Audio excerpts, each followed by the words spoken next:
नमस्कार, स्वागत है आपका टीआरपी वाला में। मैं आज आया हूँ एक ऐसे शहर में जो इन दिनों काफी चर्चाओं में है। जी हाँ, सही समझ गए आप। मैं हूँ मध्य प्रदेश के दतिया शहर में और यहाँ इन दिनों दतिया उपचुनाव चल रहा है। और आज हम आए हैं बीजेपी कार्यालय। बीजेपी कार्यालय मतलब आशुतोष तिवारी जी के यहाँ पर। उनसे जानते हैं कैसा चल रहा है चुनाव प्रचार और क्या है इस बार के नतीजे। जब आपका नाम घोषित हुआ उस समय आपका क्या रिएक्शन था, क्या सोचा आपने उस समय? कुछ नहीं है, मन में आया कि माई ने सेवा के लिए बुलाया है, पार्टी नेतृत्व ने तय किया है, तो जाएंगे, माई की सेवा करेंगे और दतिया के ही अपने मतदाता परिवारजनों को देव तुल्य मान करके जीवन उनकी सेवा में समर्पित करेंगे। पार्टी ने आप पर भरोसा जताया, आप इसे किस रूप में देखते हैं? स्वाभाविक है, सामान्य साधारण कार्यकर्ता के नाते हमेशा काम करता रहा हूँ और इसलिए मेरे लिए बड़ी बात है, पर ये मेरे लिए चुनौती है। मैं उसे इस दृष्टि से देखता हूँ कि पार्टी ने जो भरोसा जताया है वो हमारे अपने इस तन में जब तक प्राण रहे उस भरोसे पे मैं हमेशा खरा उतरता रहूं। दतिया के हमारी जनता जनार्दन, मतदाता बहन भाई, हमारे परिवार, सभी ऐसे लोग जीवन के आखिरी सांस तक उनकी अपेक्षाओं पर खरा उतरता रहूं, ये संकल्प लेकर के ऐसी ही मैंने माई से प्रार्थना भी की। डॉक्टर नरोत्तम मिश्रा जी का जो टिकट काटकर आपको मौका दिया गया है, इस फैसले को आप कैसे देखते हैं? पार्टी का निर्णय है, पर नरोत्तम जी भाई साहब हमारे अभिभावक हैं, परिवार के हैं, वरिष्ठ हैं। बहुत लंबे समय से वो राजनीति के क्षेत्र में मुझे आत्मीयता भरा प्रेम स्नेह व्यवहार देते रहे हैं और पार्टी का जो निर्णय है उस निर्णय में निश्चित रूप से उनकी भी सहभागिता है। अभी क्या क्या समस्याएं आपको दिख रही हैं दतिया क्षेत्र में कि हाँ आपको जैसे ही जीतेंगे तो सबसे पहले उसको? कोई ऐसी समस्या नहीं है। दतिया में पिछले 2.5 वर्षों से जो जाने अनजाने में भूल हो गई थी, उसके कारण विकास के पहियों को एकदम थमसा गया था।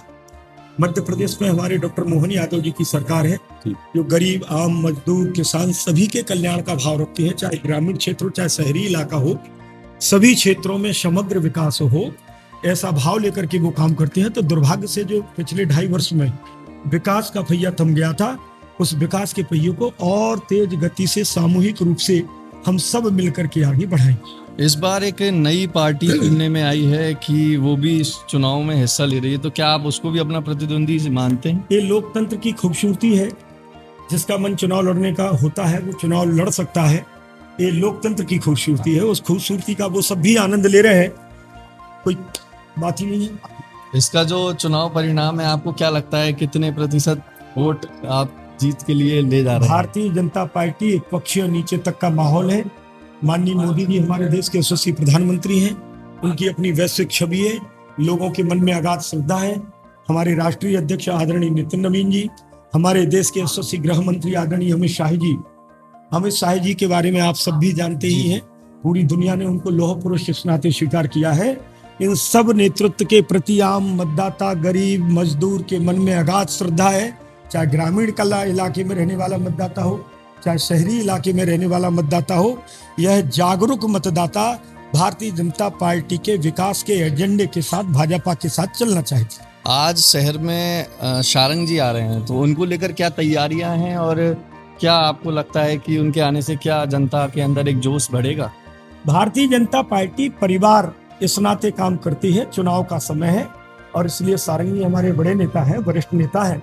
स्वाभाविक रूप से सभी परिवारजनों से मिलकर के और आम मतदाताओं तक कैसे भारतीय जनता पार्टी की विचारधारा के आधार पर, सरकार की जनकल्याणकारी योजनाओं के आधार पर, मोहन सरकार की अपनी लोकप्रियता के आधार पर हम कैसे हर एक घर तक और मतदाता तक पहुंच सकते हैं, इसकी सामूहिक योजना बनाने की दृष्टि से हमारे सभी वरिष्ठ नेता लगातार यहाँ पर कैंपिंग करेंगे।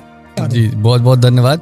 तो इसी प्रकार आज हम आए हैं भाजपा के कार्यालय दतिया में और हम जानेंगे जनता से भी कि दतिया के क्या हाल हैं और दतिया बीजेपी को यहाँ पर कितना सपोर्ट कर रही है।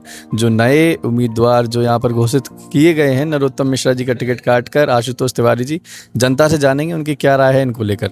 तब तक के लिए जुड़े रहिए टीआरपी वाला से। टीआरपी वाला के साथ अपडेट रहें, देखते रहिए और सब्सक्राइब करना न भूलें।